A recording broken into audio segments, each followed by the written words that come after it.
answer to Indian or France. You may like to gamble, you may like to dance. You may be the heavyweight champion of the world. You may be a socialite, a long string of pearls, but you're gonna have to serve somebody. You're gonna have to serve somebody. It may be the devil, but it better be the Lord. You're gonna have to serve somebody. You may be a Saint Trooper, might be a young Turk. You may be the head of some big TV network. You may be rich or poor. You might be blind or lame. You might be living in another country under another name. But you're gonna have to serve somebody, yes indeed. You're gonna have to serve somebody, don't you know? Yeah. You may be the devil, but it better be the Lord. You're gonna have to serve somebody. You may be a construction worker, working on a home. Might be living in a mansion. You might even live in a dome. You might own guns. You might even own tanks. Might be somebody's landlord. You might even own a bank. You're gonna have to serve somebody, no matter who you are. Yeah, yeah, yeah. You're gonna have to serve somebody. Oh, it may be the devil, but it better be the Lord. You're gonna have to serve somebody.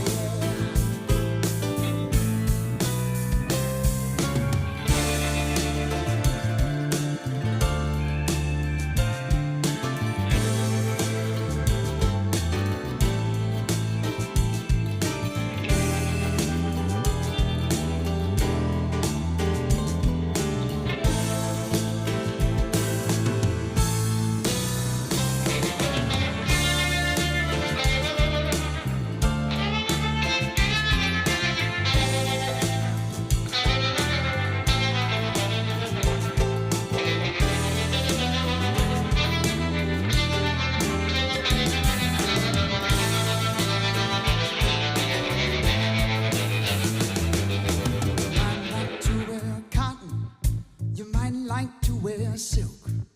You might like to drink whiskey. You might like to drink milk.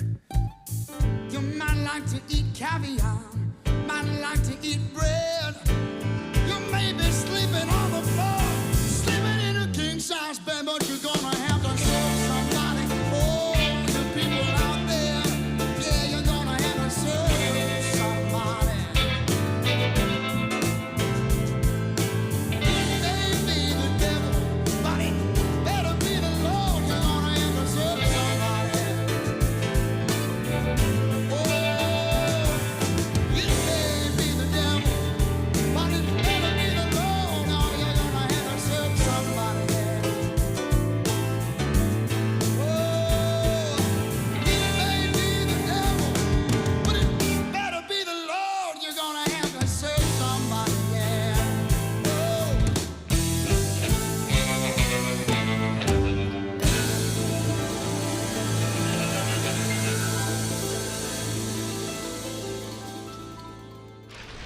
Cross our hearts and hope to die. By these 50 countries, differing so much in race and religion, in language and culture. It is a big idea, a new world order. Well, I know they're lying. They tricked me once, but they're not going to trick me twice. The time is now.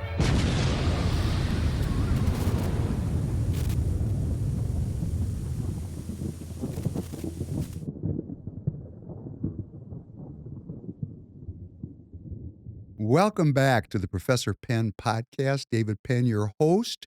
Glad to be with you as always for episode number 264. You got to serve somebody, and it might be the devil. It might be the devil coming to you on this Tuesday evening, December 16th, 7 p.m. Central Standard Time. Good morning, Mr. Tanner. Good morning. How you doing? I'm doing good. How about you? I'm great, which is a shock. Yeah, you're really happy this morning. I'm not, but for some reason I'm getting a surge of happy energy. I think, well, part of it is this song. Do you know this song?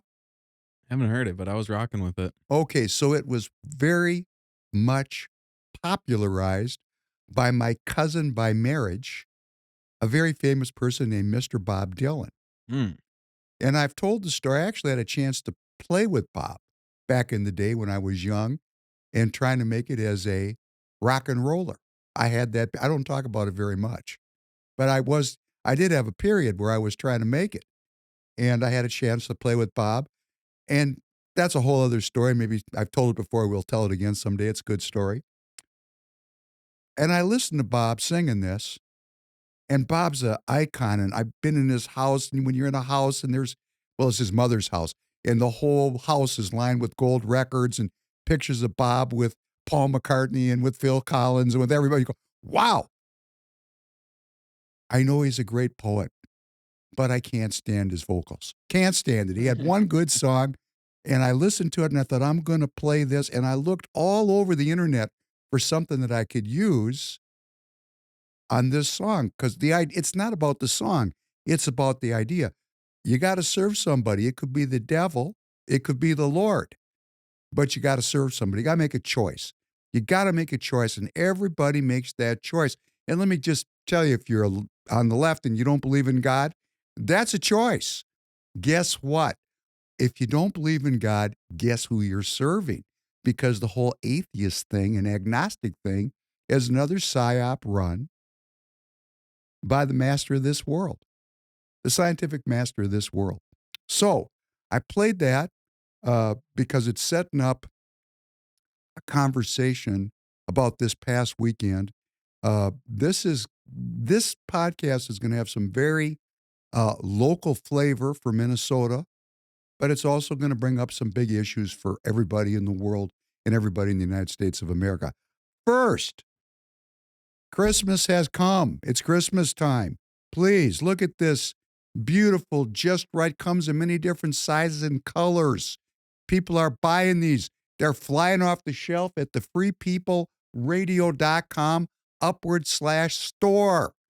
And we're going to get Mr. Tanner involved with that store. We got to remember to talk about that. Yeah. Pretty because we want to make this store cool. You know, every time I go to a podcaster, they've always got a store and they're always selling T-shirts. And I'm thinking, man, that's a tough hustle. It's a tough hustle. That's why here at Free People Radio, we're building a digital mall anchored by TireGet.com, TireGet.com, an online e-commerce retailer. Everything you need to know about tires is there. 11 different brands. They're all at the right price. We mount and balance the tires right by your house. It's a great deal, fully guaranteed by yours truly. And when you buy your tires at TireGet.com, you'll be supporting this broadcast and Free People Radio. So thank you very much. 25% of you need tires right now. Tanner says his tires are doing good. Yeah, my tires are doing great. Getting a lot of snow this year. Yeah. You're still a satisfied customer. My car still has stayed on the road, so the tires are good. And that was 4 tires, mounted, balanced, out the door for how much? It was like just short of 400, I'm pretty sure. Did you all hear that? $400 for 4 new tires and mounted and balanced and your old tire disposed of for just under $400. Yeah. Yes. And for Mr. Tanner, that was a deal, wasn't it? It was a good deal. Yes. It served me That's right. what we want to bring to you. We don't just want to sell you tires. We want to give you the best deal on tires you can find any place in this great country. Okay, so you got to serve somebody. Got to serve somebody. And in politics, man,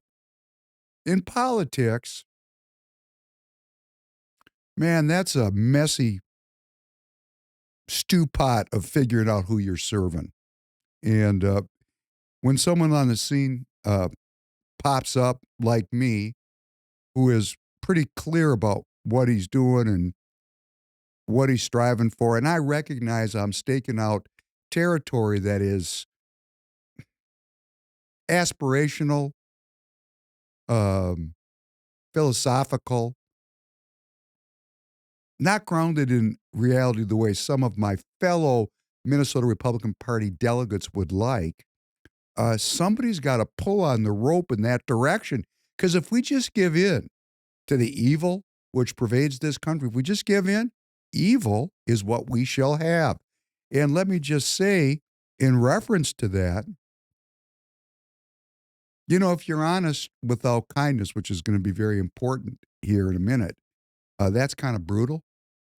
And I had a brutal interaction at State Central Committee. That's our governing body here in Minnesota. I had a brutal interaction with two different people at that State Central Committee, and it was brutal. And we're going to talk about that.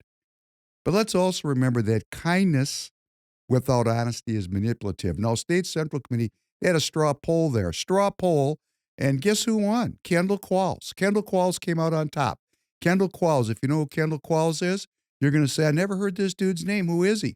Well, that's because he doesn't have great name recognition. He's ran twice and lost twice, and he's going again, and everybody's going, wow, he won the straw poll at State Central.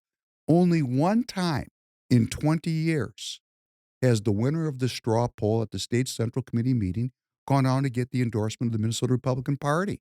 And that's because State Central is the insider game. About 300 delegates. The cream of the insider people have this role. So they elect or they express their desire for the most insider candidate. In a way, it's kind of, for me, discrediting. Kind of reinforces my dislike of Mr. Qualls' politics. Personally, I don't know him. He might be a fine man. And that's also something we're going to talk about in a minute. The difference between the theater of politics and what we say and do in politics and, on the stage and what it's like personally backstage. So they had a straw poll and Kendall won it. And that's only mattered once in 20 years, and there's 300 delegates, to the Minnesota State Endorsing Convention, which will be next May, that's 2,200 delegates. That's much more difficult for the party to have control of. Got a lot more citizens in that group. And how do they get that role? They go to caucus on February 3rd, caucus counterattack, February 3rd. You can go on February 3rd in Minnesota to your local community center and caucus. That's a neighborhood meeting, and go with your neighbors, and you will be elected if you do it right. And we'll have caucus trainings, and we have all of our meetings to discuss this. You could be elected as a delegate and actually decide who the party endorses for office, to run for office in this coming 2026 very important year. And let's remember, we're going to do caucus training at Minnesota Speaks every Thursday night, 7 p.m. Spaces on X. You can go there. Spaces on X, Minnesota Speaks, please. About 1,000 people came last week. I'd like to see 2,000 come this week. Minnesota Speaks, that's our digital community. Then I've started an analog, peer-to-peer, face-to-face meeting once a month at the Wayzata Central Middle School here in Congressional District 3, right in the center of the state, right in the center of the action. 7 p.m. the next one, Wednesday, January 7th. Wednesday, January 7th. I bet you're putting that into the notes for the podcast, aren't you? Yeah. Thank you very much, Mr. Tanner. I can tell you're all over the top of it. So we got a real political action plan going here. The idea being to get you, if you're in Minnesota, to caucus, because we cannot leave party process in the hands of insider professionals alone, because they have sold out to the money, because the money's the only thing that's showing up, because we the people aren't showing up. Only 15,000 people go to caucus, 1% of the 1.5 million Republicans here in Minnesota. If we got it up to 2%, if 30,000 people showed up, wow, everything would change in Minnesota in a night. One night, it would all change. So I'm sitting here, I'm going, man, all these people are sitting on the couch at home complaining, They all have opinions. They all want to talk about issues. They all watch. Thank you for watching the podcast. I'm glad to see you. Thank you for being here. That's great. But could we actually do something together? I mean, I'm trying to figure out, what do I say? What can I do? You know what I was doing this last weekend? What were you doing? Since I started politics, which is 2020, I have not played the piano at all. I played this guy because my piano skill and my singing skill is right about that level. This guy's not a superstar. He's just a journeyman, what we call a journeyman. And I was actually writing songs thinking, if this keeps up the way it is, I'm going to have to start to sing. I have to sing for my supper because you guys got to go to the caucus. And I don't care what state you're in. We've got to get involved. Period. Well, let's remember, kindness without honesty is manipulation. And what we tend to do in politics is this. Play number 2. What kind of man are you? Sometimes you got to fight when you're a man. This is really going to get me canceled. Ready? The church has not been very helpful to help men be men. Listen, we're saved, not soft. And the church has not been helpful because the Bible says stand firm and act like men. And most of the time the church has said, actually, settle down. Why don't you just come in, sit down, be nice, and act like women. We're going to sit in circles. We're going to talk about our feelings. Here's a robe. We'll sing.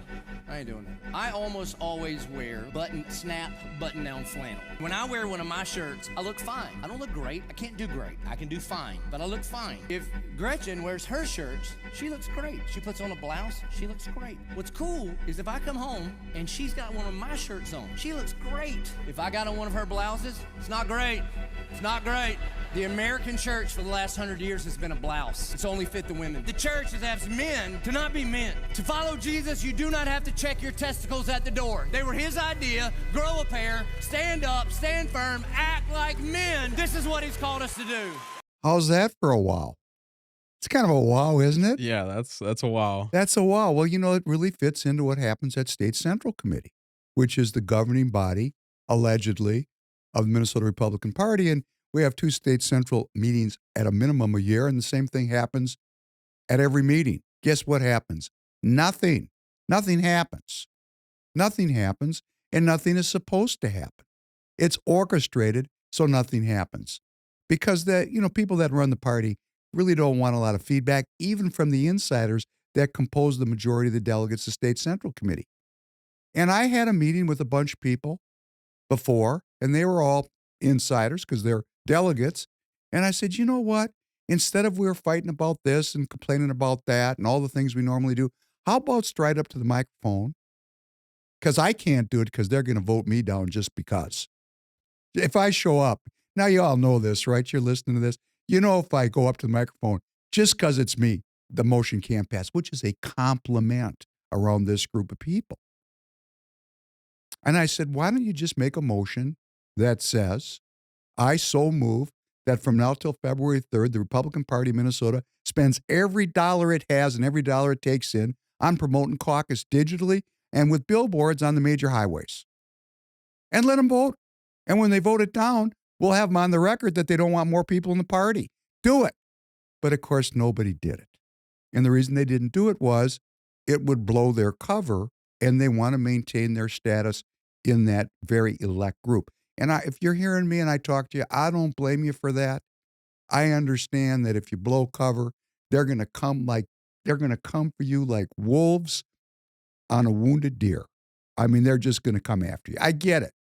So I'm not mad, but this is the kind of thing we could be doing at State Central. We could be working together to talk about strategy and tactics to win. And I've been to many State Central Committee meetings, and I've only seen fighting, and I've only seen ineffectiveness. And I hope we can change that as delegates in the future and really get down to what we're supposed to do, which is win. And we need new strategy and tactics to do that. And I played that piece by that minister who said that basically Christian men have been ineffective. That's a nice way of saying it, isn't it? Yeah. See, honesty without kindness is brutality. I know some people that would say Christian men are XYZ and put a scatological word in that XYZ. I don't want to do that. I'm saying that we have been raised, and it's not just Christian men, it's also Jewish men. I think it's all men in America. Great. That's No, the not part. all men. We got some people out there that are willing to die for God, and we're seeing them pop up all over the place now, aren't we? Yeah. In Australia, for example, those guys were willing to die. I'm not saying it was good, but they had the courage of their conviction. Obviously, it's a twisted conviction. Hmm. But we have people popping up that are not afraid to give their lives for what they believe, even if what they believe is twisted. But, we have a beautiful ideology about loving the Lord our God with all of our heart and all of our soul and all of our might, and loving our neighbor as we wish to be loved, and walking by faith and not by sight. All these very important Christian ideas. They're Jewish ideas, by the way. And Kate, we're going to talk about that a little bit tonight too. Religious hatreds. These are ancient ideas, a 5,000-year tradition of ideas, and we don't promote those ideas. You know what we do instead? We elect military men here in this country to congressional office. As Adam Schwarze says, the SEAL brand. And why is that? Because a man like Adam Schwarze is a very brave man, has a very storied career as a special operator, as a SEAL, and he has warrior energy. And people look at that and they go, I'm going to project upon him. Kendall Qualls is another one, ex-military. And they tout their military careers. And this allows men who are not courageous, who have not taken a stand, to project their denied courage onto power animals who then take that power and get elected. And what is the result of that? About 6% of the U.S. adult population are military veterans, but almost 20% of the U.S. Congress are military veterans. Almost 20%. 3 times the population average we have in the Congress. And that's for many other reasons, too. These are people that are raised to serve, want to serve, so it's natural for them to go into politics. They have pensions, so they don't have to worry about putting the daily bread on their table, for example. But a big part of it is we respect the military veteran, particularly the combat veteran, and it allows those of us who feel, I don't even know, I mean, I'm not that guy, so I don't know what it is. I'm just commenting on something that might be true. We might be, as a delegate body, projecting our courage, our denied courage, into people that are actually courageous. And they're accumulating that courage and they get elected. But let me just say, that is not without a cost. Could you please play number 3? A vital element in keeping the peace is our military establishment. Our arms must be mighty, ready for instant action, so that no potential aggressor may be tempted to risk his own destruction. Our military organization today bears little relation to that known of any of my predecessors in peacetime, or indeed by the fighting men of World War II or Korea. Until the latest of our world conflicts, the United States had no armaments industry. American makers of plowshares could, with time and as required, make swords as well. But we can no longer risk emergency improvisation of national defense. We have been compelled to create a permanent armaments industry of vast proportions. Added to this, 3.5 million men and women are directly engaged in the defense establishment. We annually spend on military security alone more than the net income of all United States corporations. Now, this conjunction of an immense military establishment and a large arms industry is new in the American experience. The total influence, economic, political, even spiritual, is felt in every city, every state house, every office of the federal government. We recognize the imperative need for this development, yet we must not fail to comprehend its grave implications.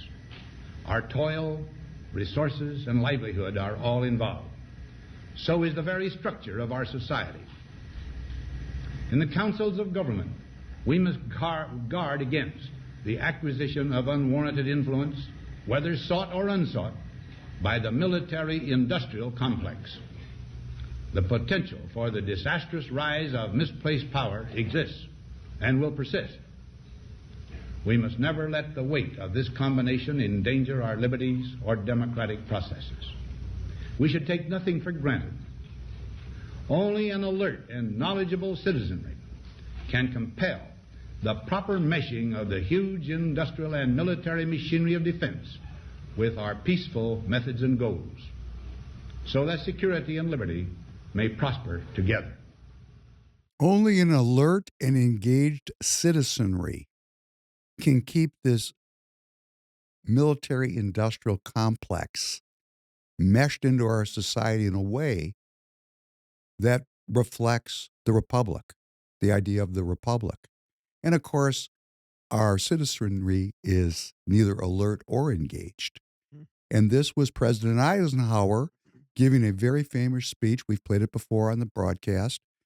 This was 1961, and he was warning about the dangers of this permanent military-industrial complex establishment, which now has a lobby in Congress of 20% of the congressional members who are ex-military. Now, I'm not going to say there might not be some of them who have different ideas, and I don't know each one of them personally. But in aggregate, back against the wall, and knowing something about this because of my own life experiences, these people are going to be supportive of the military-industrial complex.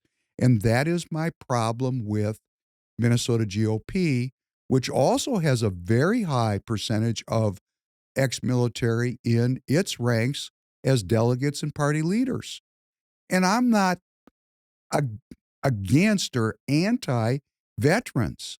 I'm not. And I have a lot of involvement with veterans over the course of my life, and I respect them deeply. I just feel that at this time in American history, after a perpetual war since 1946, that we, the people, if we're going to be an alert and engaged citizenry, we're going to either vet out these military people much better before we endorse them, or we're just going to elect civilians. And here's why I say it.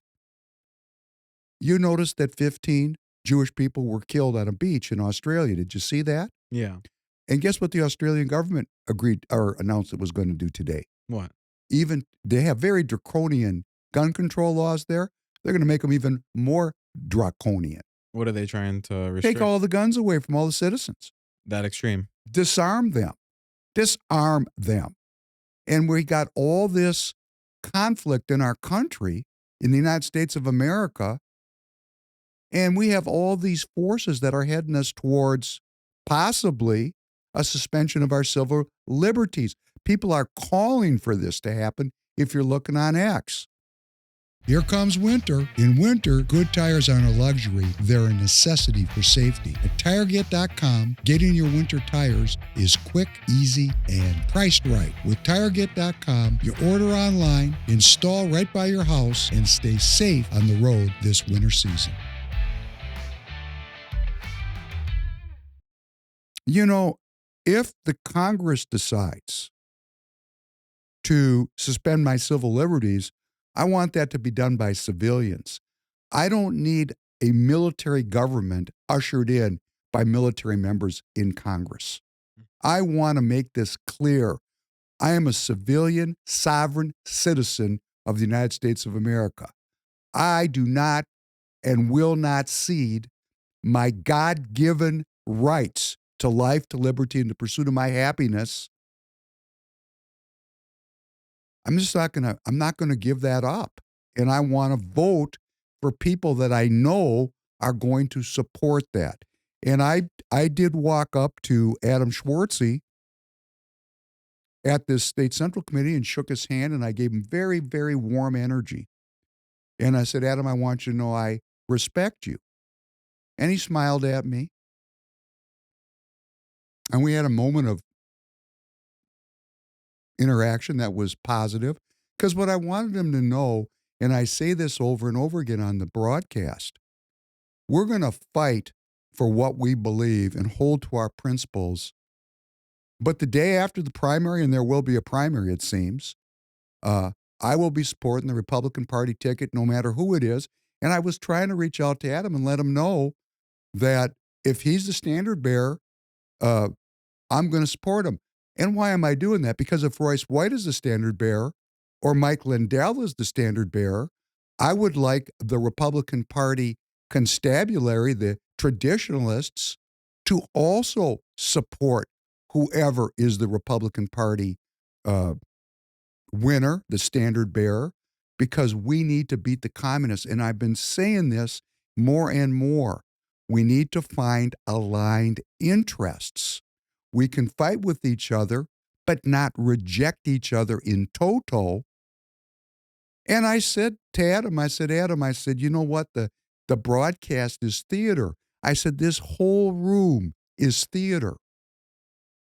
I said, it's not personal, it's business. And he said to me, that's not right. He said, I am a man of principle, and it is personal, and Penn, you're a grifter and a liar. And I said, wow, that's not very friendly to myself. Why do you say I'm a liar, Adam? And he said, you know that I didn't work for Nikki Haley, but you lie about it. I said, no, Adam, I'm not lying. You didn't make the case for me about Nikki Haley. Because if Nikki, and then he explained to me again this, she used his name. Hey, if Nikki Haley used my name on a letterhead, I'd call her campaign and say right away, get my name off your material. I do not support you. And of course, I have Adam on tape saying he'd work with anybody in Congress, including Senator Lindsey Graham of South Carolina, which is a very far stretch for what one would call the maga wing of the Minnesota Republican Party, which is a very significant block of people in the party. But I'm going to say, hey, we all got to work together. President Trump is going to and has endorsed Lindsey Graham. So after the primaries are over, we have to unify. And that's why I said to Adam, it's not personal. I respect you. Well, I was rejected. I am not a liar. He did not make the case to me. As far as him calling me a grifter, that's somewhat of a joke because I've been self-employed since I'm 17. But I did wonder, because I have known people like Adam, which he said I didn't, but that's not true. He doesn't know my history. And I actually knew someone that I trained with for many years who had that same attitude about me, because he believed that the only true compensation, because he was a priest, warrior priest, like Adam is a warrior priest. I think that's how he fancies himself, warrior priest. Those people are on the payroll of the government. That's not grifting. That's risking your life every day for God and country. That's why I respect it. But Adam, I'm not a grifter. I know you're watching this. And so for you to call me a grifter, we're just going to leave it there because that's ridiculous. If you're a grifter, you're a really bad one. Thanks for sharing. That's great, Tanner. Thanks, Tanner. You know, now I got to hope Mrs. Professor Penn doesn't watch because I'm going to get a raft from her again on that deal. Anyhow, my point is that we had a bad interaction and I was rejected when I was trying to reach out and make a relationship. And that's, we're going to stay with that theme here in a minute. But then I said, well, Adam, if you think I'm a liar and you think I don't get it, he said, yes, you know, he went off on he's, you know, for limited military involvement. He's America firster. Although someone walked up to me at the convention and said, boy, I just saw Adam. He said he wasn't MAGA. So, you know, I don't know what it is. I can't figure it out yet. That's hearsay. Didn't hear it myself. But I will say this. I said, Adam, you know, if you really want to win me over, where do you stand on your support of Israel? And I don't mean the nation of Israel or the Jews. I mean, do you support keeping a deployment of American military in the Middle East to defend the nation of Israel? And he said, and I can't remember exactly because in the heat of the moment, he'd amped up. We you know, it got a little intense. Not very, just a little. For politics, we don't allow that to happen generally in politics. where people man up, and he manned up a little bit because he was triggered. I called him darling, and he didn't like that either, because my response to him manning up was, come on, darling, because I think it's childish to man up over ideas. We're not going to fight each other, so why act like that? I was trying to be friends. I really was trying to be friends. I really was putting out an olive branch. Was rejected. But I said, hey, you know what? As long as you want to conflict with me, where do you stand on this issue? And I can't remember exactly what he said, but basically it was, no, I don't support that. And I said, well, why don't you go up on the stage and tell this body of 300 delegates how you feel about it? He said, well, I'm not doing that. That's not a good elective strategy. And that's exactly why I do not support Adam Schwarze, because this reminds me of the trick that Tim Pawlenty talked about when he was on the stage being interviewed by the Minnesota, the paper of record, the Minneapolis Star-Tribune. And he said, you got to trick the voters. Yeah. Got to trick. No, we're not into tricks, see? We're not into tricks. So, Adam, I'm going to tell you, you can deny the whole thing. This is just my testimony of what I think I heard. I'm not saying I got it right. You did get a little bit, intense with me, gave me a little bit of that warrior energy. So, it kind of clouds my thinking a little bit because I have to pay attention. What might you do next? That was your choice, not mine. But thank you for walking away. It was within the boundaries of okay. Certainly didn't feel threatened, but I did feel rejected. And see, that's okay, Adam, because on the day after the primary, whether we like these people or not, to defeat the communists, we're going to back them up. And that's called a strategy to keep our state from going communist. Everything in politics is a choice between two bad options. The options are always bad because human beings have feet of clay. So you got to pick the one that is the least onerous. And that's what we're going to do because a Republican is better than a Democrat socialist backed candidate, period. I could go on and say why it maybe isn't, but that's not going to win here in Minnesota. So we're going to leave that kind of division aside and find a way to unify. I respect that he stood on business with you. I feel like that's better than just smiling at your face and lying to you that you guys are okay. Well, that's cool. But you know what? When somebody shakes your hand and says, I respect you, Yeah. what you say is, thank you very much. Because it's politics. Gotcha. We talk too much in politics. Yeah. Him telling me that he doesn't support it, but he won't say it, was an error. It allows me to come on and say, who are you? For example, he brags all the time about seeking the endorsement of the National Republican Senatorial Committee and the money that goes with it. Well, let's just play number 5. In the war room, last week, one of the most outrageous tweets I've seen from the Republican Senatorial Fund, run by Daines, put out that for your fight against McCarthy, that you were a Democratic operative. I called Daines out, and it's not about you, it's about Daines. Daines, I will meet you anywhere in Montana. I'll meet you anywhere in the country. You can come here in the war room, and we'll play fair, play nice, but I will rip your face off about your record and what you said, and you're a gutless coward for putting that out and not coming out personally. And why don't you just come out and personally attack Rosendale and stop hiding behind the NRSC? Just be a man. Montana is known as a state of men, right? I mean, strong women, strong men, patriots, America first. Your word is your bond. Word is your salt of the earth to make, in a vast wilderness out there, to make that state what it is, just incredible. The history of the people out there, and to have someone like Steve Daines is an embarrassment. What's your response, not to Daines, but to them calling you a Democratic operative for basically defending this country in our budget? This sounds like Zelensky's propaganda. Well, that's Steve Bannon, the great Steve Bannon, ripping on Steve Daines, who's the former head of the National Republican Senatorial Committee. And let's talk about what this thing is. This is the inside game. Who this committee decides to support, and it has hundreds of millions of dollars to put in these political campaigns. They vet their candidates out. For example, as Adams like to say, they are the progenitors of the SEAL brand because they know that people that have denied their courage will project it onto a strong military member who has risked their life because these people deserve respect. That's what I was trying to say to Adam. Hey, dude, I respect you. Yeah. It's not personal. It's theater. We're broadcasting here. Nope, he made it personal. He said he had principles, and the principles he's trying to espouse is he's for limited military engagement around the world, yet he's seeking the support of the National Republican Senatorial Committee, which is the mouthpiece, the gatekeepers, the money to make sure that this worldwide empire continues.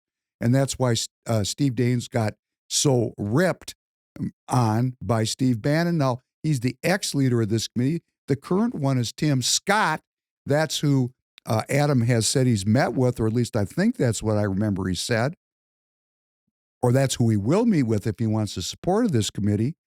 And I'm going to just give you a blast about what people say about Tim Scott. Tim Scott, critics highlight Scott's appointment to the Senate by guess who? Nikki Haley appointed him. You see what a small little group this is? A small little sewing circle. Tim Scott, Senator Tim Scott, was appointed to the Senate by the same Nikki Haley that put Adam Schwarze on her letterhead, and Adam said it was a mistake. Okay, it was a mistake, Adam. Call her and tell her to take it off, but that didn't happen. And listen to this. Tim Scott supported Representative Liz Cheney amid the January 6th committee investigations. And, that's pretty intense. I mean, really, if you want to talk about a gap in the party here in Minnesota, if you say Liz Cheney in certain circles, they're going to only have catcalls and boos. And Tim Scott was a supporter of Liz Cheney. And we could go on and on. So I'm just going to say that seeking the money of these people, while it seems like the political thing to do, is not necessarily the principled thing to do. Or let's put it this way, Adam, it's a different set of principles than what I have, which means I'm not lying. We just disagree, and that's politics. So what we need to seek is aligned interests. We don't need to agree with each other or like each other. We need to discover aligned interests and put aside our personal dislike for each other and work together to beat the communists in their home court. Well, let me give you one other reason why I question our dependency on the military-industrial complex. Let's play number 4, just because it's such a great historical piece.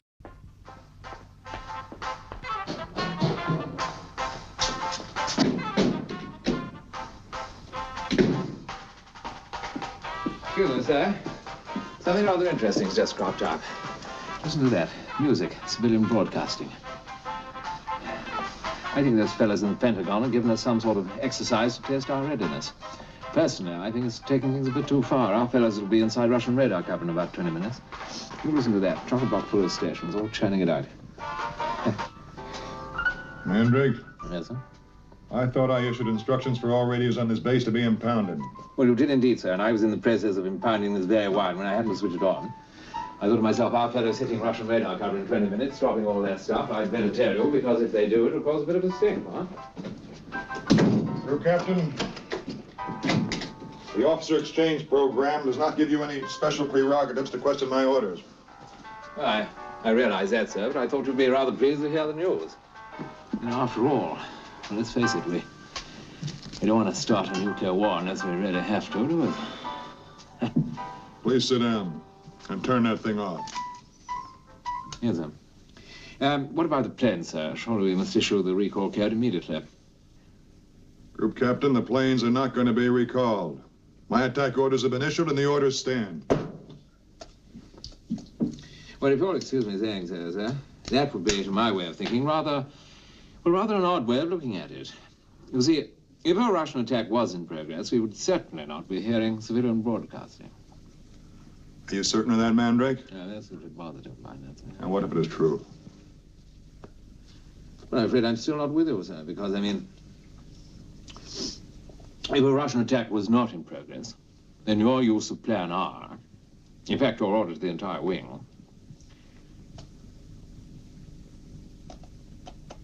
yeah. Well, I would say, sir, that there was something dreadfully wrong somewhere. Now, why don't you just take it easy, Group Captain?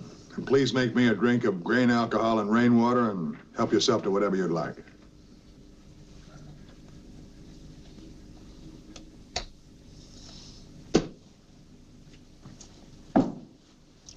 General Ripper, sir, as an officer in Her Majesty's Air Force, it is my clear duty, under the present circumstances, to issue the recall code upon my own authority and bring back the wing. If you'll excuse me, sir.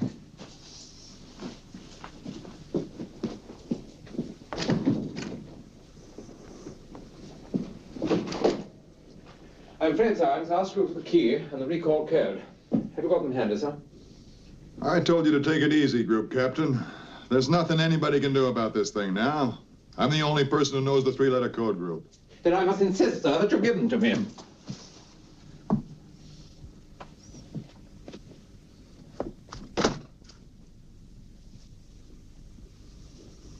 Do I take it, sir, that you are threatening a brother officer with a gun?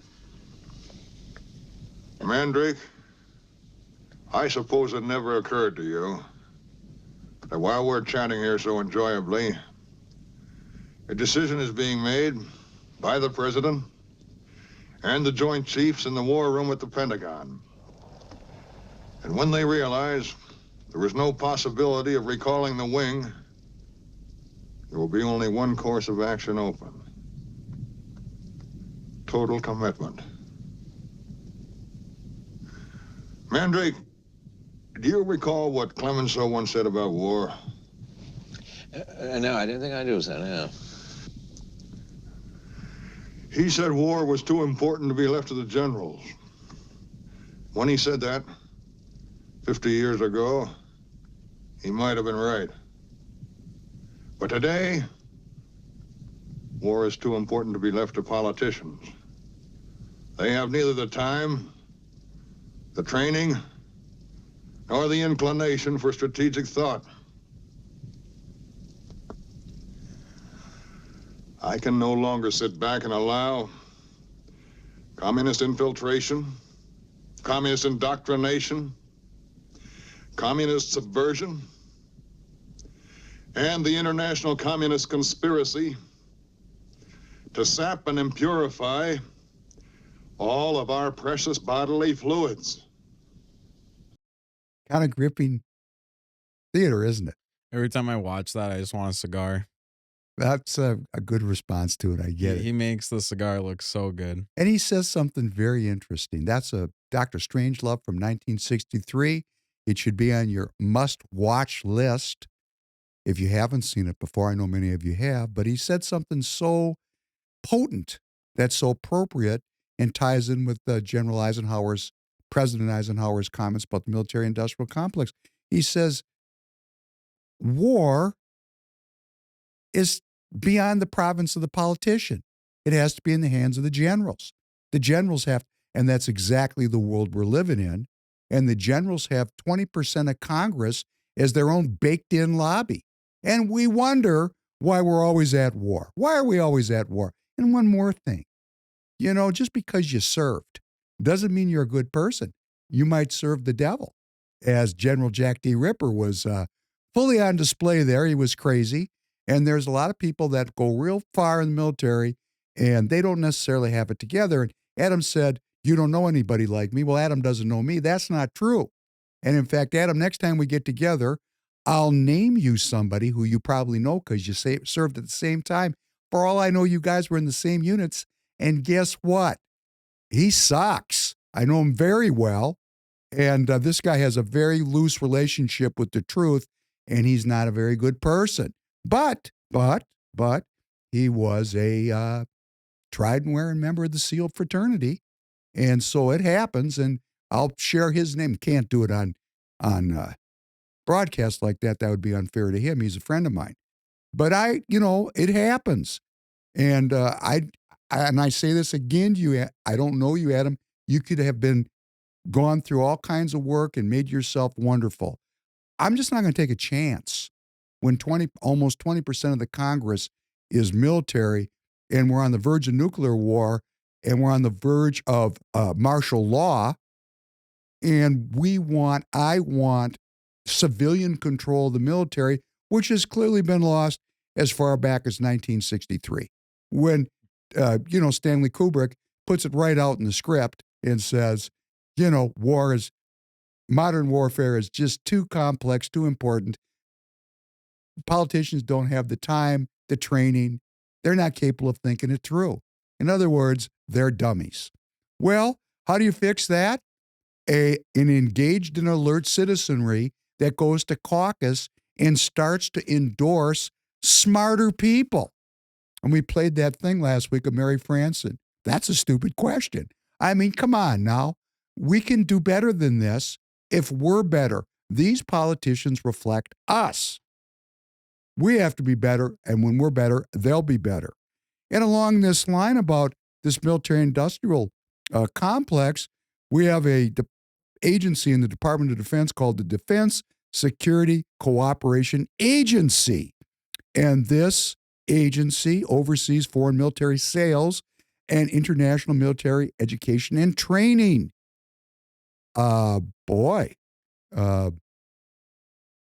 like in an off year, they do about $50 billion of sales. Doesn't sound like a lot. In a heavy year, I mean, we just read last week that Israel got $25 billion. Yeah. The Federal Register came out again on Monday. And guess what was in there from this defense security operation? Break it down for us. Oh, my goodness, it's great. Well, it was a kind of a quiet week. The government of Denmark got $744 million. Here's Taiwan. They picked up, what'd they get? $828 million of hardware. Here's the government of Poland. Ooh, this is a big score, $7.3 billion. They're right there on the border with Russia. Got to prop up those Poles. Here is the Air Force proposing $105 million, again for the government of Poland. Poland's making out big this week. Here is the Kingdom of Saudi Arabia. It's a small contract, $440 million proposed. Here's the government of Japan, another small one, $113 million. Here's Taiwan again, back for $1.16 billion. And we end up this week, $450 million for the government of Switzerland. I thought the Swiss were neutral. How come they're getting all this cash, all this money, all these arms? So this is the business we're in here, folks. We have a permanent defense industry and military, which is running a worldwide empire. And what we think is that it can't be any other way. Well, I'm going to tell you, one day it will be another way. The question that is still unanswered is, will we proactively unwind this over time and create a more human-centered culture? Or will this thing crash and burn in a giant conflagration and we all go back to living off the land, the few of us that survive? Because that's what's going to happen. I mean, it's one or the other. Now, of course, most likely, it's going to end in a conflagration. I just noticed this week the New York Times editorial board came out and advised all of its readers that we need to prepare for war with China. And that was a week after President Trump took China off, we're going to the war list. And we have a defense planning, and they kind of amped it down with China. That would be the Trump administration. Trump sees different enemies. Enemies are everywhere. He just sees different ones. He sees enemies amongst our alleged friends. And I want to make a quick comment. Boy, President Trump said something really intense about Rob Reiner and his wife, and they died. Did you read about how they died? You know what I'm talking about? You know who Rob Reiner is? No. Okay, Rob Reiner is an icon for my generation. He played a character called Meathead on a very seminal television series called All in the Family. The lead character was Archie Bunker. He portrayed the working class man who was filled with racisms and hatreds. And his son-in-law, Michael Stivic, played by Rob Reiner, this is back in the 60s and 70s. You were not even a twinkle yet in your father's eye. He was fighting against his father-in-law, Archie Bunker, to try to interject, more liberal ideas, he was liberal, he was leftist. Archie's daughter married him, much to Archie's dismay. And Rob Reiner is the son of Carl Reiner. He's an icon in Hollywood. And most of you know what happened to him. He was murdered and his wife was murdered, stabbed to death, allegedly by their son, which is a very awful. I mean, you can't think of that's. I mean, we're out there at the edge of awful, right? I mean, even stabbing him. I mean, shooting him is bad enough, but stabbing him to death, boy, that's something. I'm not even going to speculate what it is. And people have respect for that. They go, wait a second, whoever that guy, when President Trump said some very unexpected things about this, and he's getting a lot of pushback about it because he basically said Reiner made people hate him and then talked about Trump derangement syndrome because Reiner was a vociferous critic of President Trump. And I thought about that, and at the first level of things, I thought, man, we don't talk like that. But, Trump is out there shattering things. He's a wrecking ball. And I thought about what he said. And I've been following Reiner for years, and I know what Reiner says. And what Trump is saying, and this is what happens when you get up every day and you're embattled. These people in Trump's mind, people want to kill him. In Trump's mind, people are trying to take him down. In Trump's mind, and this is true, had he lost that election, he'd been in jail right now, where he would have spent the rest of his life like Bolsonaro is in Brazil. I mean, Trump had it all on the line, and he sees these people as being his enemies. At the last thing he said was, Reiner and his wife, may you rest in peace. So he did say something religious at the end. But this goes back into the military thing. When people kill people, I mean, they feel bad about it sometimes. But Adam, again, if you're still watching, another friend of mine, 38 times, worked for the State Department also. And I'm talking about a close friend, a brother, a real brother. He doesn't have any qualms. I know him really well. He has no qualms about what he did. Because he viewed these people such that he killed them, and he has no qualms about it.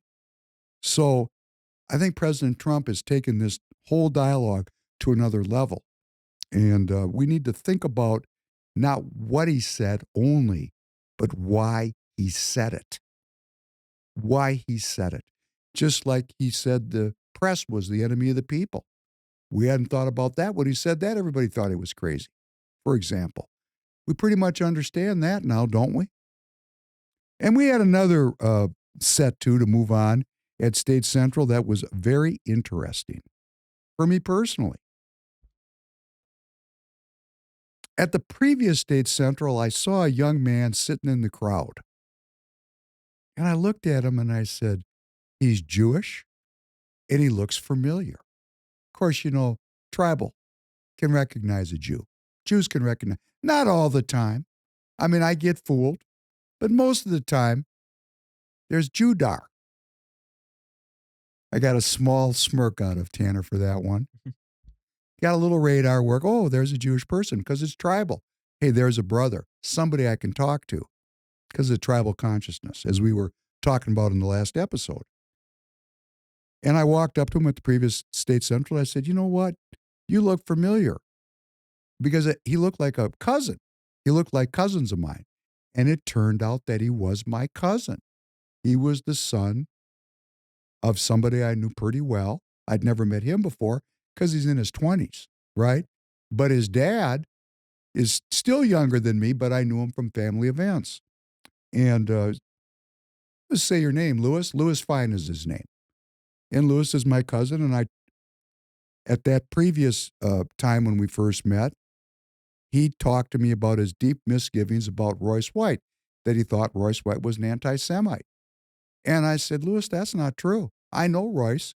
He's not anti-Semitic at all. He just brings up issues that nobody's talking about. kind of like President Trump in his own way. And he said, no, he's an anti-Semite. I said, Lewis, would you like to talk to Royce? Because I can arrange it right now. And I took Lewis over and he talked to Royce for about 10 minutes and they got into it. And I walked away with Lewis and I said, Lewis, do you see? He goes, I don't believe him. I thought, wow, I guess that didn't work. So that was the previous time. Now at this state central, Lewis walked up to me and again started in and brought up Nick Fuentes and said he was worried about Royce and he'd listened to about 12 hours of Royce's podcasts and that he thought that Royce was in alignment with Nick Fuentes, which of course, I know that's not true. That's exactly, Lewis, why you can buy this T-shirt just right. Because we're not far right here at Free People Radio. We're opposed to anti-Semitism. We're opposed to Islamophobia. We're opposed to, racism, sexism. What we are pro is an honest dialogue, the search for truth about what's going on in our country politically. And so we're just right. We're not far right. And I tried to talk to Lewis about this. And then Royce walked up and they got into it again and kind of had a meaningless conversation because Lewis is committed to the fact that Royce is anti-Semitic for saying things like there's a Jewish lobby. That was one of the first times Royce got accused of being anti-Semitic. Well, the first time I saw it personally, when he used the word globalism, when he announced his run in 22 for Congress, and the Minneapolis Star and Tribune said the word globalism was the dog whistle for anti-Semitism. And there's a lot of people that still believe that. Of course, this is getting deconstructed now. That one doesn't work so good anymore. But the whole Jewish lobby thing, the Jewish lobby. Lewis, of course there's a Jewish lobby. It's called AIPAC. What are we hiding about this for? And then Mark Miller walked up, who runs the local chapter of the RJC, the Republican Jewish Committee, which Norm Coleman is the top dude in. And he walked up to me and walks by. He knows who I am. And he says, Royce White is a bad man. What he's basically saying is, I'm a bad man. These people are pissed at me and they're going, you must be a sellout, David, to anti-Semitism. And no. And I told Lewis, I said, I love the Jewish people. I still pray in Hebrew. I just want America to be about Americans. And I said to Lewis, I said, hey, dude, your family is here just like mine. Your great-grandfather, he could have gone to Israel with the socialists and hung out with the communists. He didn't. He was religious, or he wanted to come to America for economic freedom and perhaps religious freedom. He didn't go there. You're not carrying an Uzi over on the West Bank there, young man.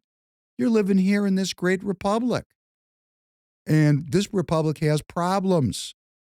And I am a staunch supporter of our resources and our politics being about compressing the morbidity of American citizens and extending our longevity and educating our people how to do it and making our people such that they are alert and engaged, not dumbed down, playing with their phones and addicted. That can be addressed politically in a way that's very loving. And that's my politics. And I don't think being in a forever war my entire life, Lewis, is good for my longevity or the longevity of your cousins who are my kids. So Lewis walked away, and I had to leave early to go take one of my kids to tennis. And Royce told me Lewis walked back up, and Royce and him engaged again. Now, this part's hearsay. So I might have got this wrong, Lewis. But I want to clarify something for you. First of all, I'll get together with you anytime if you want to have an honest dialogue. And sit down and I'll work with you. And I don't know it to you because you're not that close. But just in reference to my grandmother, I'll do it. TireGet.com, where convenience meets the road. Why make buying tires complicated? With TireGet.com, it's simple. TireGet.com, one site, a few clicks, and the tires of your choice are shipped to an installer right by your house.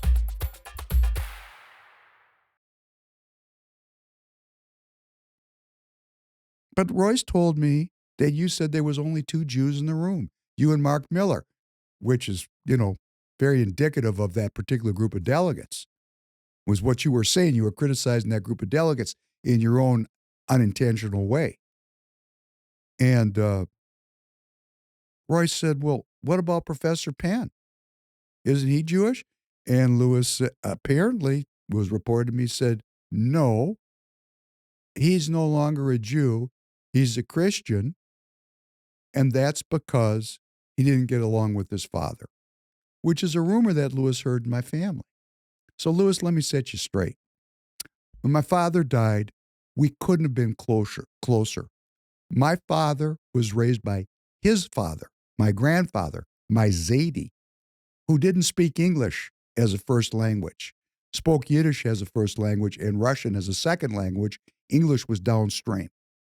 He was very religious, and he got to me, and he made me a believer in God. My father had fallen away from the faith because he couldn't square the circle of the Holocaust. So even though he went to the yeshiva, he became a secular humanist. When my father got closer to dying, because he was, you can take them and you can break them, but at the end they came back. My father came back to intense faithfulness at the end of his life. And I'm going to tell you, Lewis, when he died, I couldn't have been closer to him. I personally took care of him for 5 years, every day when he needed me. So this rumor banging around the family is not true. I want to set you straight on that. My father loves me. I love him. He's still alive as far as I'm concerned, and I'm looking forward to being with him someday. Something maybe you don't understand. So I want to clarify that, and I want to show something to you and Mr. Mark Miller about why you're clinging to this Jewish identity scam. Please play number 6. Buckle yourselves in. This is not an easy scene.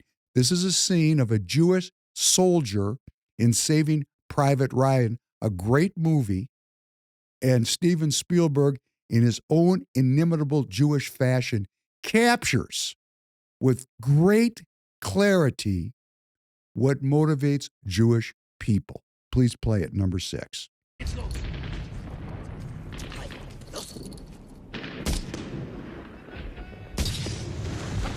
Jam! You got any 30 cal? I'm out!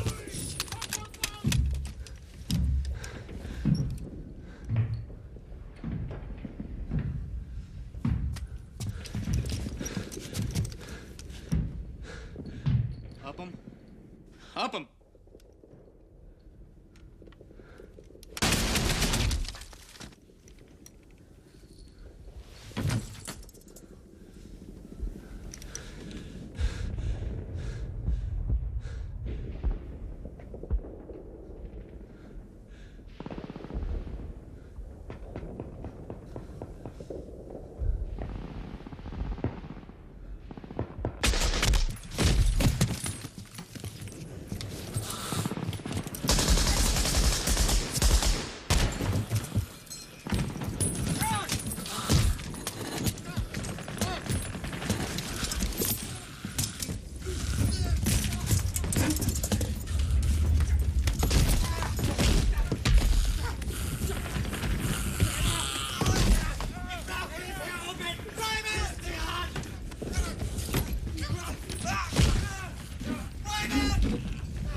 Frau, du hast keine Chance.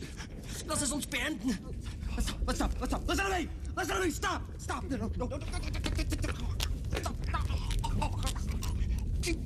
Es ist einfacher für dich. Viel einfacher. Du wirst sehen, es ist gleich vorbei.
That's the climax scene of Saving Private Ryan, and there's so much there. We don't have time to go through all of it.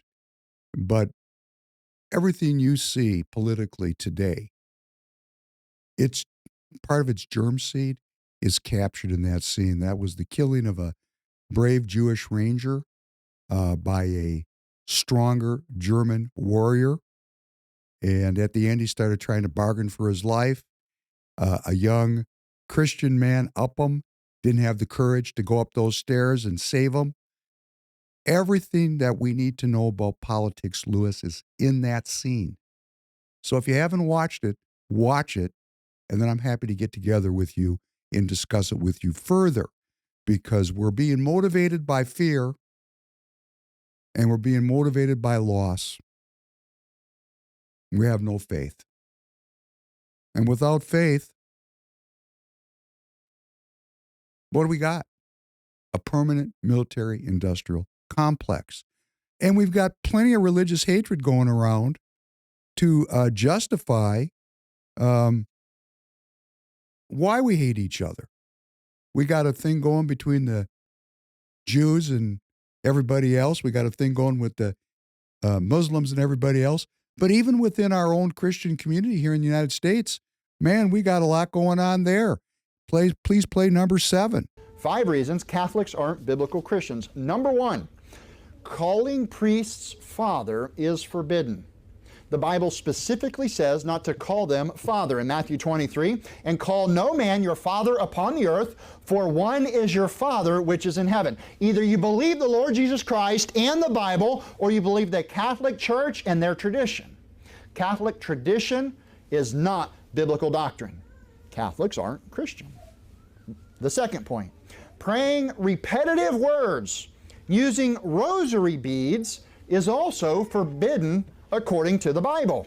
Jesus said, "But when ye pray, use not vain repetitions as the heathen do, for they think that they shall be heard for their much speaking." Just going to say the same thing over and over and over and think that God hears you. No, God wants to hear from your heart. You notice how when you meet a friend, the conversation is always different? Your prayers to God should always be different. Life is constantly changing. When you go to God, if you're chanting the same thing over and over and over, that's vain repetition. And Matthew 6 verse 7 says not to do it. According to the Bible, for that reason they're not, but there's more to it. You think about how for thousands of years the Catholic Church has only spoken in Latin as well.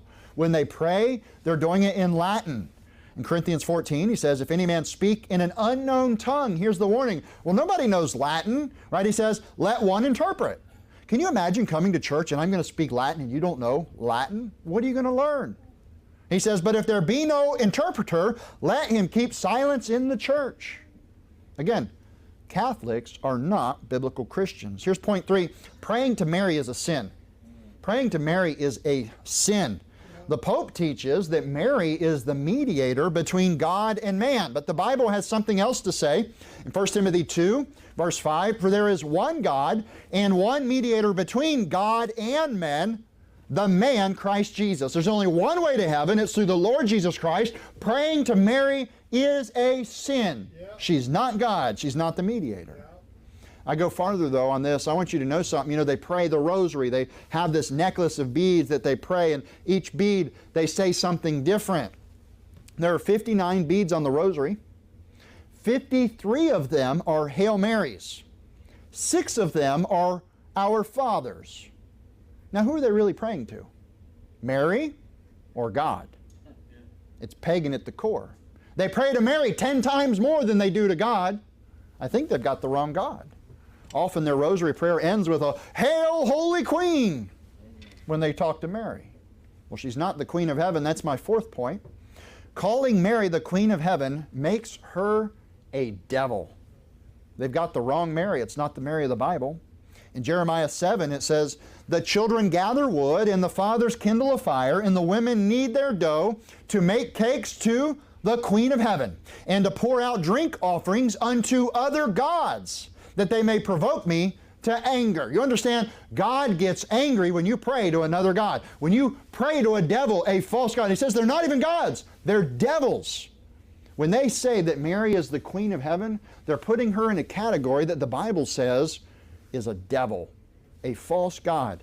And it angers God. In fact, in Deuteronomy 32, it says, they provoked him to jealousy with strange gods. With abominations provoked they him to anger. They sacrificed unto devils, and not to God, to gods whom they knew not, to new gods that came newly up, whom your fathers feared not. When the Catholic Church tried to overtake Christianity and they brought in all these pagan traditions, you understand today there are people that think they're a Christian but they're really a Catholic. They go and they light some candle and they're doing it to God. They pray to Mary. They light a candle and they've got the wrong God. God doesn't hear it. God doesn't see it. He doesn't acknowledge it. He doesn't honor that. They're doing it all wrong. My 5th and last point is this. The biblical Virgin Mary is not the Immaculate Conception. Most Catholics don't even know what the Immaculate Conception means. You think conception, conceived, right? We're just dealing with the birth of Christ, how Mary was a virgin, right? No. The Immaculate Conception teaches that Mary never sinned, that she was sinless from her mother's womb. What, as if she's a daughter of God or something weird? They also teach the Immaculate Conception that she never had physical relations. Therefore, Jesus didn't have any brothers or sisters. They teach Mary was perpetually a virgin and she was always sinless. Before and after, she was a virgin. Always sinless. From in the womb, she was sinless all the way to the grave. That's why they pray to her. In Matthew 1, we read this earlier, at the end of the chapter, it says of Joseph, it says, and knew her not till she had brought forth her firstborn son, and he called his name Jesus. Joseph confirmed the marriage, married her, and had many children. You're in Matthew 13. Look at Matthew 13, verse 55. Is not this the carpenter's son? Is not his mother called Mary, and his brethren, James and Joseph and Simon and Judas, and his sisters, are they not all with us? Whence then hath this man all these things? What did we just see here? Jesus had 4 brothers and at least 2 sisters. It says sisters plural. So Mary had at least 7 children. Good job, Mary. She wasn't sinless. She wasn't a virgin forever. Catholics are not biblical Christians. And we That's good. Thank you.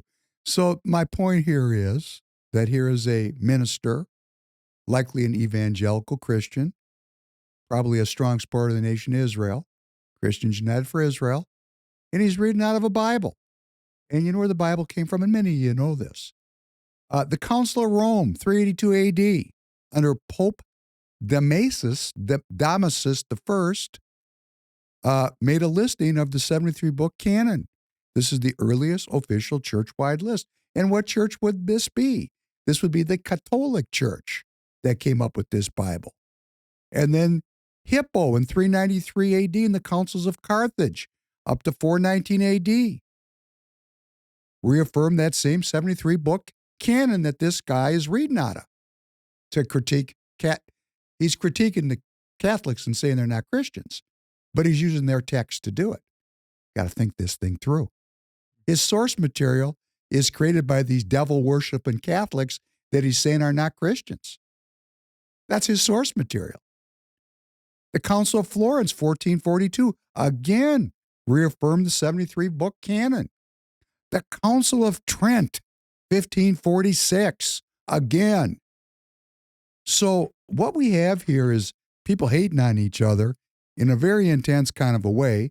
Here we got an evangelical saying that Catholics aren't Christians, and he's doing it using a book that was put together by the Catholic Church. Something doesn't add up.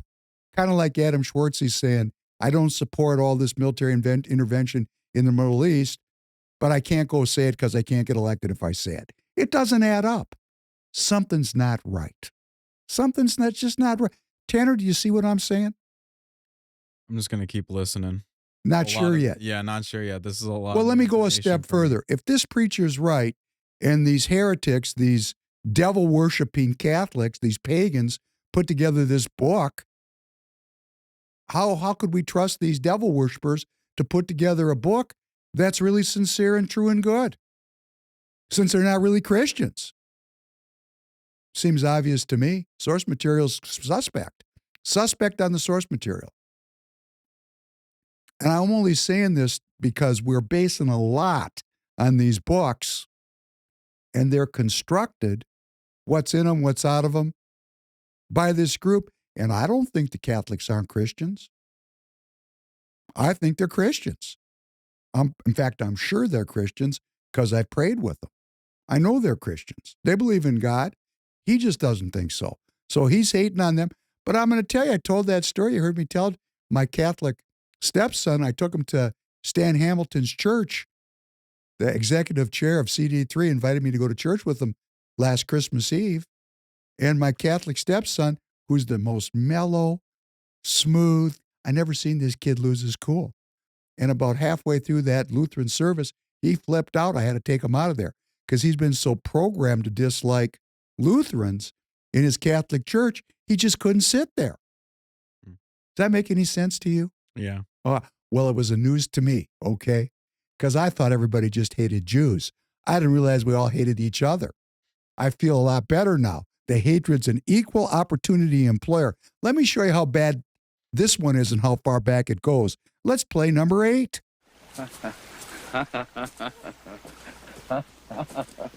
Him, that can't be William Wallace. I'm prettier than this man. All right, Father, I'll ask him. If I risk my neck for you, will I get a chance to kill Englishmen? Is your father a ghost? Or do you converse with the Almighty? In order to find his equal, an Irishman is forced to talk to God. Yes, Father. The Almighty says, don't change the subject, just answer the fucking question. Mind your tongue. Insane Irish. Smart enough to get a dagger past your guards, old man. That's my friend, Irishman. And the answer to your question is yes. You fight for me, you get to kill the English. Excellent! Stephen is my name. I'm the most wanted man on my island. Except I'm not on my island, of course. More's the pity. Your island? You mean Ireland? Yeah, it's mine.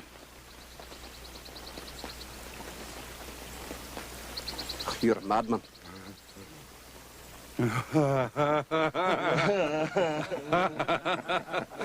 That's good, Tanner. Thank you. So what we have here is Catholic Scots teaming up with Catholic Irishmen to go kill Englishmen who had broken off from the Catholic Church. Isn't that great? So we have now found the roots of our political problems here in the United States, one of the many problems that we have, the schism between the Catholics and the Protestants, right here in our own backyard, right here in our own Republican Party in Minnesota.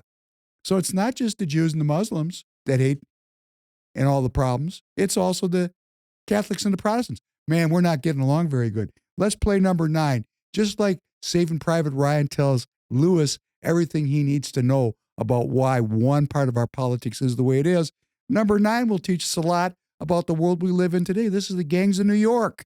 Number 9, please. Join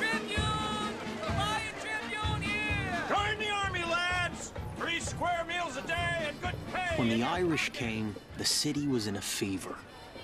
Since the time of the Great Famine, they'd come streaming off the boats. And they got a right warm welcome. Go back to Ireland, you dumb mitt! You remember that, you frog Irish! Get back in the boot, Patty! I only came 2 hours downriver from Hellgate, but they all took me for an immigrant. Why not? There were 1,000 different accents in New York, and to the natives, you see, it was all the same.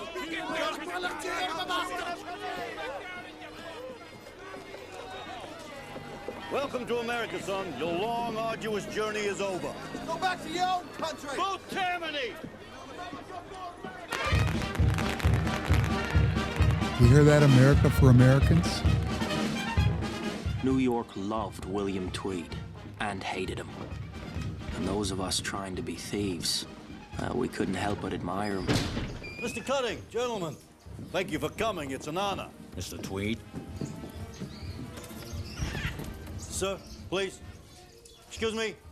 I think you're frightening them. So? Don't mind him. He used to be an Irishman. Ah, the 5 Points. Murderer's Alley. Brickbat Mansion. The gates of hell. Here, in this vile place, look upon the face of this poor child. She lives in squalor, in this God-forsaken den of vice and misery behind me. Every year the reformers came, every year the points got worse. As if it liked being dirty. Degraded men and women. Where am I going to go? Move! The Reverend wants you out of here! You can't do this! Come on, you resurrection will spring from the filthy depths to which these miserable creatures have fallen. In God, they will find their true home. You may or may not know, Bill, that every day I go down to the waterfront with hot soup for the Irish as they come ashore. Part of building a political base. I've noticed you there. You may have noticed me. Indeed I have, throwing torrents of pavers and withering abuse on every single person who steps off those boats. If only I had the guns, Mr. Tweed, I'd shoot each and every one of them before they set foot on American soil.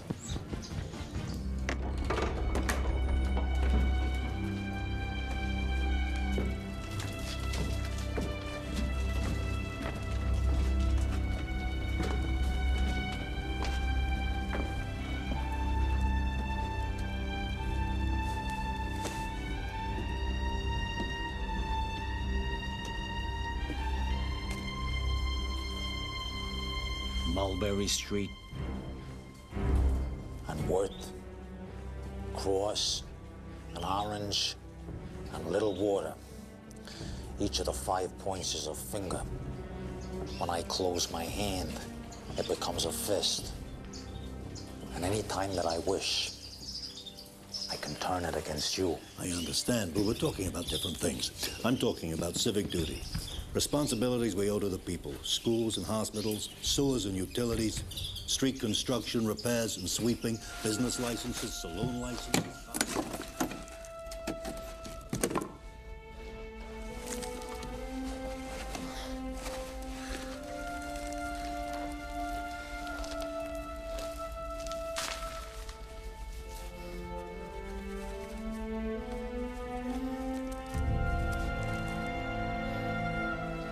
Saint Michael the Archangel, defend us in battle. Be our protector against the snares and the wickedness of the devil. Streetcars, ferries, rubbish disposal. There's a power of money to be made in this city, Bill. With your help, the people must be made to understand But all these things are best kept within what I like to call the Tammany family, which is why I'm talking about an alliance between our two great organizations. You're talking about muscle work. That too. Muscle to match our spirit. You own the crushers, get them to do it. The police? Oh, no. Jesus, no. The appearance of the law must be upheld, especially while it's being broken. That's the building of our country right there, Mr. Cutting. Americans are borning. I don't see no Americans. I see trespassers. Irish hops who do a job for a nickel what a nigger does for a dime and a white man used to get a quarter for. What have they done? Name one thing they've contributed. Votes. Votes, you say? They vote how the Archbishop tells them, and who tells the Archbishop? Their king in the pointy hat what sits on his throne in Rome. Bill's got mixed feelings as regards the Irish. Bill, deliver these good and fervent folk to the polls on a regular basis, and there'll be a handsome price for each vote goes Tammany's way. My father gave his life making this country what it is. Murdered by the British with all of his men on the 25th of July, Anno Domini 1814. You think I'm gonna help you befoul his legacy? By giving this country over to them what's had no hand in the fighting for it? Why, because they come off a boat crawling with lice and begging you for soup? You're a great one for the fighting, Bill, I know. But you can't fight forever. I can go down doing it. And you will.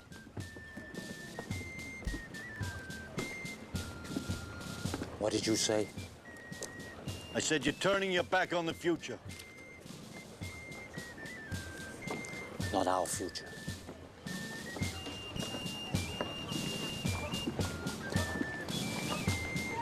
That document makes you a citizen. This one makes you a private in the Union Army. Now go fight for your country. Next. Sign here, son. Or make your mark.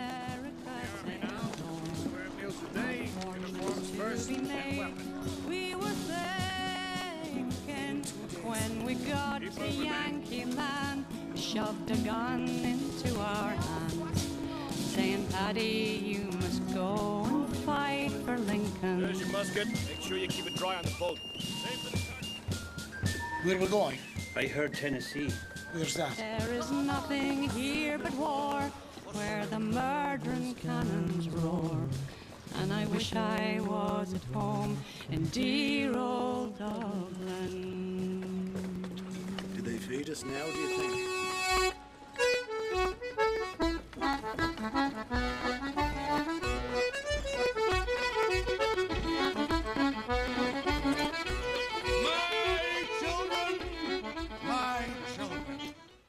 I wonder, Mr. Vallon, if you understand the true value of this sort of publicity.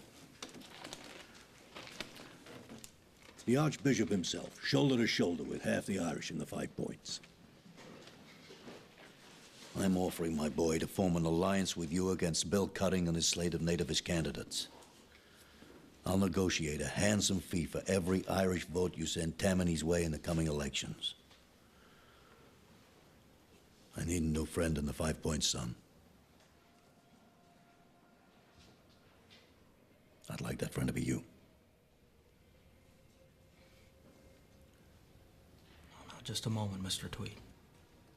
Suppose we do get you those votes. Would you back an Irish candidate of my choosing? I don't think so. What if we get you all the Irish votes? Mr. Vallon, that will only happen in the reign of Queen Dick. Beg your pardon? That means it will never happen. Now, I might be persuaded to back an Irish candidate for, say, alderman. Alderman? We've already got Irish aldermen. So we have. That's why. What's bigger than alderman? Sheriff.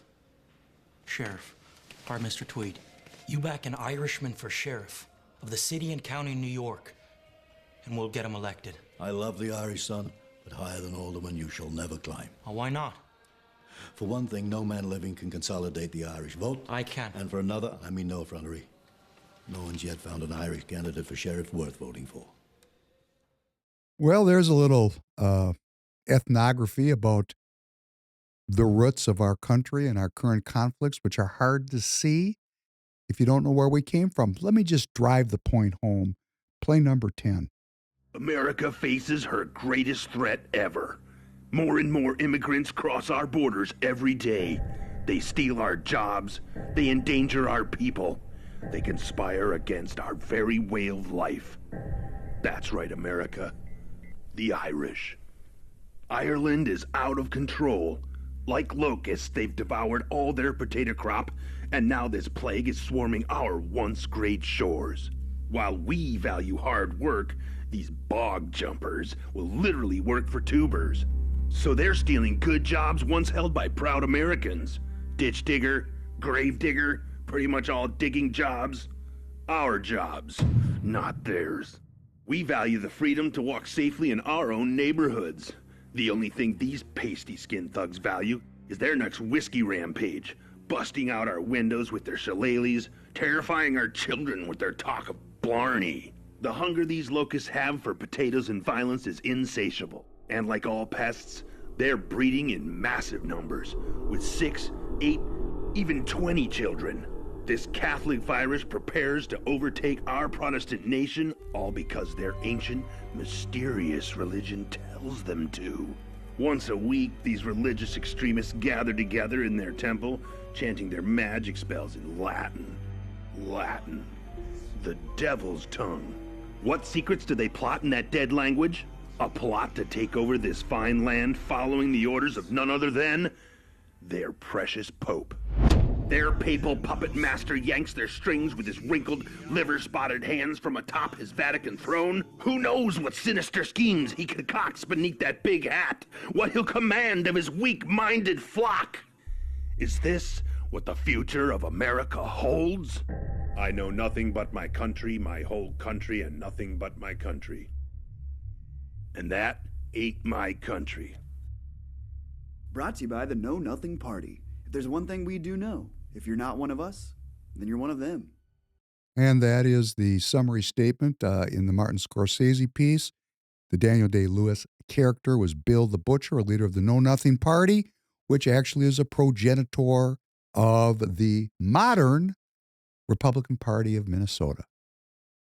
Things we do not know that we need to know as we seek to heal the rifts which have us at each other's throats. So when I put my hand out to someone and I say, hey, it's not personal, it's business, and I give them warm energy, what I'm saying is we have a threat, all of us.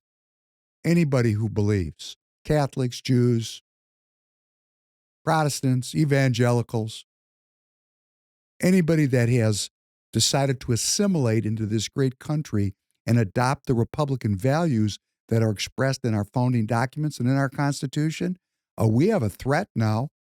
And while we're hating on each other,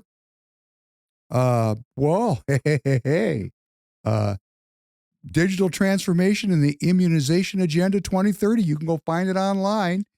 It's published. It's from our good friends at the World Health Organization.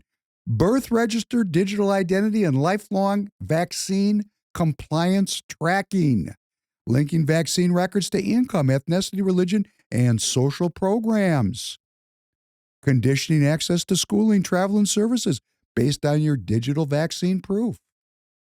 Using digital systems to prevent wasting vaccines on already immune children. Doesn't that sound so helpful?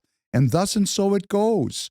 AI technology descending upon us, all these new nuclear reactors, all these AI centers, data centers, and now we have digital vaccine compliance strategy being unleashed, interoperable in every country in the world.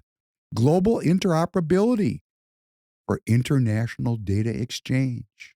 There's no place to hide. There's no place to run. You Minnesotans that don't like it here and you want to run to Florida, it ain't going to work. Because guess what? While we're hating each other and not making a stand together, here it comes right in front of our faces.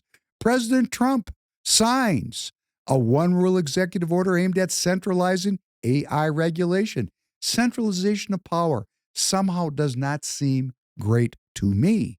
President Trump continues to argue that a single national set of rules, otherwise known as one rule book, governing the artificial intelligence industry is essential, rather than a patchwork of state-by-state regulations that would slow development amid a superpower race with China. We have an AI gap. a gap, a missile gap, a mine shaft gap, and now an AI gap. So now we have a one rule national policy set by executive order, not by act of Congress, not by we the people, institutionalizing an AI rule book. Great. And meanwhile, President Trump's next big rollout will be executive orders to spur the development of, guess what? Humanoid robots. So let's keep fighting with each other. Let's keep spitting in each other's faces. Let's mistake theater for personal. Let's take it personal. Let's say we have a strong set of principles and then sell out to the National Republican Senatorial Committee, the most corrupt organization in this country, the ultimate vetting to make sure that we only get our boys in the Tammany Hall. Just like that scene right there. There's a strong price that you know what? We'll pay you a handsome price for Irish votes. The NRSC. There it is. That's what it does. And it raises billions of dollars, not just a quarter a vote. See, they've changed the thing now. Then you actually had to get votes. Now it's who gets endorsed, who gets supported. That's called the uni party. Used to be two heads of the same snake. Now I'm hearing it. It's two ass cheeks to the same ass. It's getting better. We're getting better at our metaphors. So what do we have here? We have a divided and balkanized population that has been dumbed down for generations, that's filled with hatred of self that then is projected outwards like, I don't have any courage, so I'll project my denied courage onto a warfighter. We have all these dynamics working when what President Eisenhower implored us to be an alert and engaged citizenry, an alert and engaged citizenry. So if you've made it to the end of this podcast, I will remind you that every Thursday night on X Spaces called Minnesota Speaks, we're up over 1,000. We're up over 1,000. Let's get 10,000 people in there and let's train 10,000 people to go to caucus. Because the Republican Party's not going to do it, we have to do it ourselves. My companion peer-to-peer meeting, the next one Wednesday, January 7th. You're invited if you're in Minnesota. Let us all join the digital army. Follow me at Prof Penn Podcast on X. There's a lot of information there. And here's what you want to do with that information. Take it. It's yours. Repost it into your social channels. If we get enough people into this digital army that's building up in X here in Minnesota and around the country, guess what? The algos will not be able to hold us down. The algos will say, hey, man, there's a lot of people congregating here. We better monetize it. And we'll go from being suppressed to being promoted. But we have to build it ourselves. Yes, we have a political strategy here. We have political tactics here. It is based on getting that alert, informed, and motivated citizenry into politics so that we can create the proper balance. I'm not anti-military, and I'm certainly not anti-veteran, but we need a balance of energies, a balance of the human will so that we can go through this very important transition in world history and come out on the other side with faith and family and the Republic of the United States. And on that note, I want to thank you for joining. Hope you had a good time tonight. We'll be back Thursday. We got a special guest. I'm going to give a little promo if it all works out. We got Brett Bussman coming in from CD7, the recently allegedly deposed head of that executive committee up there. The hits just keep on coming. Thanks very much, Tanner. Have a good night, everybody.